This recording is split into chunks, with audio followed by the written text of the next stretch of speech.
Last week I put on a coat and found exactly $39.99 in spare change. And I immediately thought, where have I seen that number before? Then it hit me, it's the Tecware Phantom on Amazon, one of the cheapest hot swappable mechanical keyboards you can get, period. And I thought, it's meant to be. So fast forward 2 shipping days later, and what should arrive at my doorstep but the Tecware Phantom to review and test out. So here's what we're gonna do.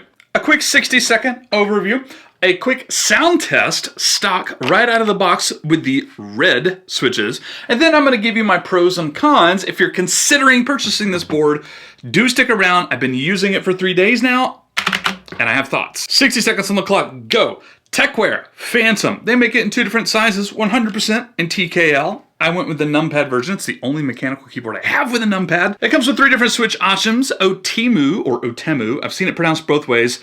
Red, brown, and blue. Full RGB. It is wired only, and there's a big con with that, which I'll get to in just a second. Technically, it's hot swappable, kind of, which again, I'll get to in a second. And it works, it types, and it docks, and there's not a whole lot more to say about it, other than the fact that it's like a $40 mechanical keyboard that's technically kind of hot swappable. What could go wrong? All right, here is a quick sound test, stock right out of the box with the Outemu Red Switches.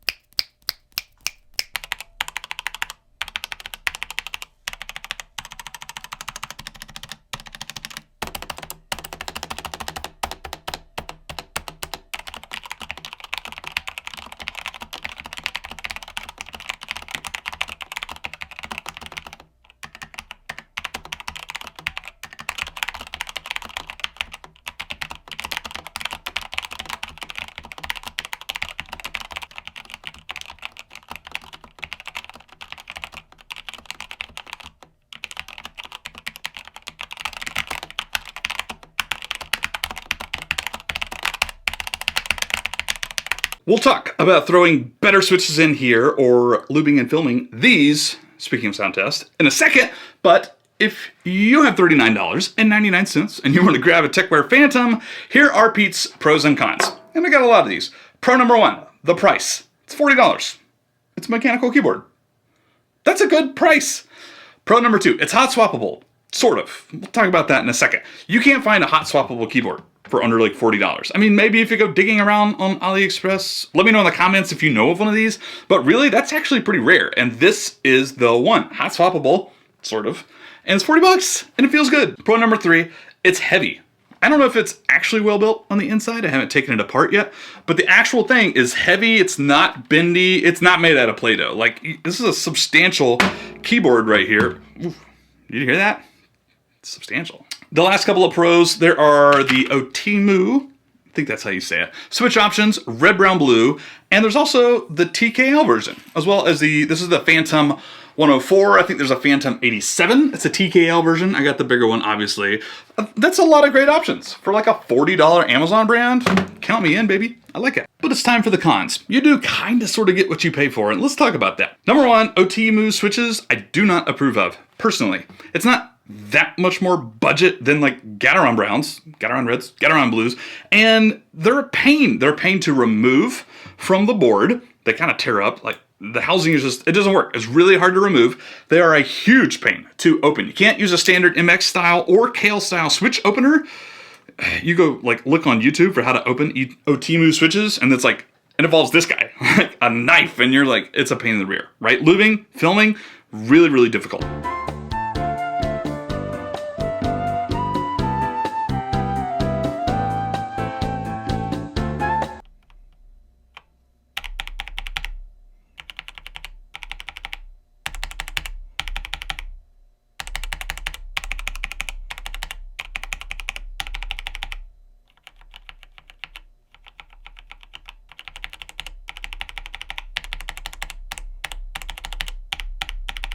And here's the thing. This is the biggest con, in my opinion. Okay, it's hot swappable. You can't put MX style switches in here that I'm aware of. Again, if I'm wrong, somebody please rail me in the comments. But Outemu switches have a little like empty part that go on here, and you can literally see the LEDs popping up inside the keyboard. You can't put MX style switches on here. Only Outemu switches. So if you want Outemu reds, browns, or blues, yes, okay, it's hot swappable. If not, you want to try and put fancy pants switches in here, you can't do it. Okay, those are the big ones. There's a few more cons. The cord is not detachable. It's attached. I like to keep like a nicer cable, a coiled cable, and then just like, you know, pop it into different keyboards as I switch them. Nope, can't do that. It's attached. It's not a removable cable right here. By the way, this is a nice USB cable though. It is a little bit longer than normal and it's braided. It feels good, but you can't take it off. Next up, keycaps, a little cheap. The prints, like whatever paint they're using on these is like halfway come off, and I don't know, the keycaps just feel nice and cheap, and you can put different keycaps on it, but there you go, that's a con. Oh, one more thing that feels cheap. These feet right here. Yes, they fold out. They feel flimsy. The rest of this is like heavy, feels well built, but these feet are like, I know you can't see that very well, but it feels like that thing will just like pop off, right? I don't know. They work for now, but it feels cheap. Two more quick things. It feels like it should be low profile, but it's not, right? Like you have access to the switches right here. There's no side to the case. Is there a name for that? Like the different cases with the sides versus not the side? I don't know. I'm sure there's a name for it. It's blanking on me right now. It feels like it should be low profile, but this thing's still super thick, right? There's no sides that come up and protect it from dust and stuff like that, but it's still thick. It's not low profile. It's a little weird that way. Again, I like the way it looks with sides on a case rather than this, but no, it's just a small thing. Last up, let's talk about sound and feel. It feels fine. These are Outemu Red Switches. They're kind of wobbly. The keyboard itself is kind of wobbly, and it's not easily fixed by switch films, by the way. Like the entire thing where the switch sits into the plate is wobbly.